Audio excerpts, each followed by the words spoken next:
When the protections around a community weaken, the emotional atmosphere changes. For a long time in the United States, Black religious identity grew inside a world of threat, instability, and survival. Faith became a shelter in a place filled with danger and uncertainty. As civil rights protections expanded, the emotional environment shifted.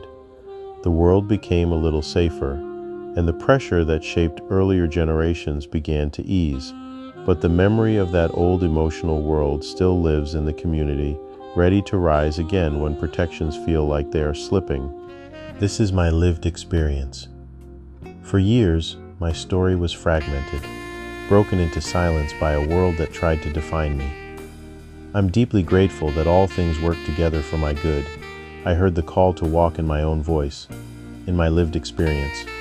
I feel connected when I do what comes natural to me. It's not tied to identity, rules, or commands. No one person or system can change that or rewrite me. To continue to remain free, I stay where things flow naturally for me.